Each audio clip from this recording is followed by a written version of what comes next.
Hi guys, and welcome to a new book review video. So today I'm going to be reviewing A Song of Smoke and Fire by Megan Linski.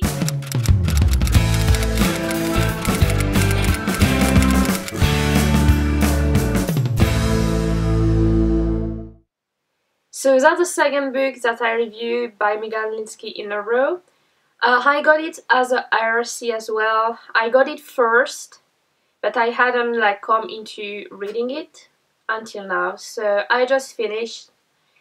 And I have to say it's a very nice story. But for me it was kind of predictable. I think it's because I'm kind of used of this kind of book. So if you actually have read multiple books in this style, they seem to me like they are all built kind of the same.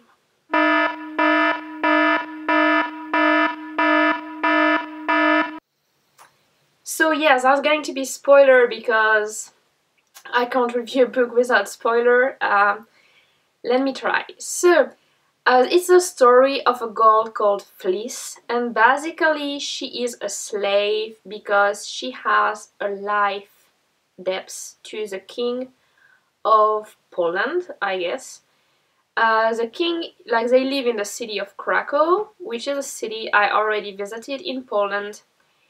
And basically the city is built on this hill, and under the hill there is this cave where there is a dragon. And if you actually go to Kraków, like right now, today, you go to Poland, you go to Kraków, and you can check out the castle, and underneath the castle there is actually this cave where you can go in and see the dragon. You have at the top of the cave you have this dragon, and if you actually call him with a cell phone he's gonna spit fire.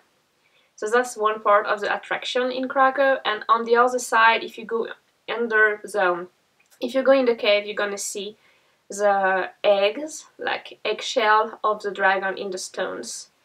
So basically there is this old folklore thing about Kraków and dragons. So I think that was a very nice thing that she set up, that her story to start in Kraków. So the story is the story of this girl, and she thinks she is cursed because she always attracts dragons. And the king that lives in Kraków is the king's, the slayer of dragons. So in a way, the fact that you have, there is a sort of parallel, I think, with the Song of Ice and Fire, because, well, the title is kind of the same. And then you have this, the King Slayer in Game of Thrones, and you have this Dragon Slayer who is a king in this one. So you have a sort of parallel between this book and Game of Thrones and the old Ice and Fire series, Song of Ice and Fire series. So I was wondering how much is it going to be alike or something like that when I actually started, when I pick up the book. And then the thing is, this story is totally different because it's more built like a fairy tale. So you have the princess who is in love with the knight, and Fliss is the maid of that princess. You have the king who slays the dragons.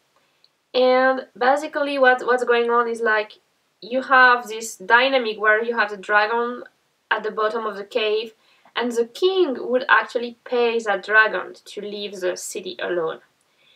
And the king sort of wants to kill that dragon, but he's a little bit afraid of the dragon at the same time because that dragon is very old. So you have all this sort of fairy tale dynamic, and at some point you need a turning point. So the thing is, this book is basically built like any other book of the kind. It's you have this setting, then you have the turning point, then you have the journey, then you have what you should get at the end of the journey, except it doesn't work so well. Then you have the last twist and the return to home. And And basically that's how the book is built. And the story is really nice. So Fleece is actually like the turning point is that the Fleece go to the cave of the dragon by accident because she's following a man that was like giving a charity to people. So she got interested with that man, but he didn't want to talk to her. So she followed him, and for some reason she loses him, but she arrives in front of the cave of the dragon and she just check it out. And that's kind of a bold move. So the dragon is like thinking, oh, maybe people are gonna come and try to kill me because they're becoming bolder and bolder.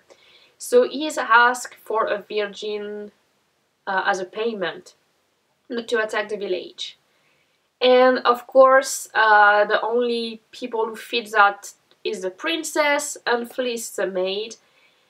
And so the king has to decide give his own daughter or give the maid. And of course he's gonna give the maid because that's what king does. And at the same time he wants to marry his daughter to the prince, the German prince, who asked for her because the German prince said, okay, you give me your daughter as a wife or I'll attack you.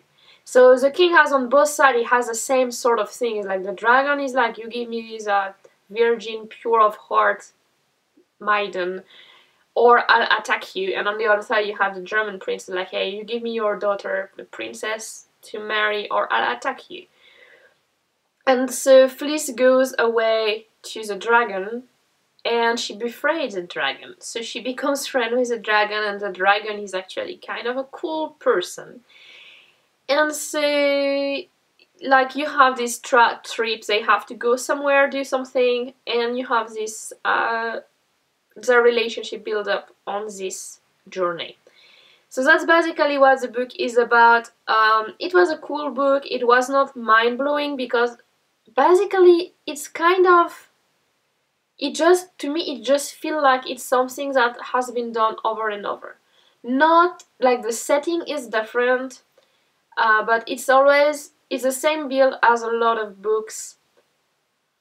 Do I have example of books that have the same sort of setting? I'm not sure if I can find one, but basically if you look at, for example, Dune by Frank Herbert, you have this setting set in place, then you have this sort of accident, and then you have Paul having a trip, like he's going around the planet, and then you have the return to home and something set up there. And basically this book is based like that, so it's sort of predictable in a sense what is going to happen, but it was still a nice read. It was really easy to read. It just like flows really well, so it's a cool book. And there is going to be like a second book, I think it's a series, so that might be interesting to read as well. I don't know how they are going to build up like how Megan Linski is going to build up the rest of the series, but it should be interesting. Like, I don't think she can build up in the same way as the first book. So as an introduction it also works really well because it actually gives all the main ingredients and gives all the same setting. So yeah, I'm kind of looking forward to book number 2. So anyway guys, that's my thought about the Song of Smoke and Fire. And I'm gonna go and read something else or prepare for NaNoWriMo. Anyway, have fun whatever you read and see you next time for something else. Bye!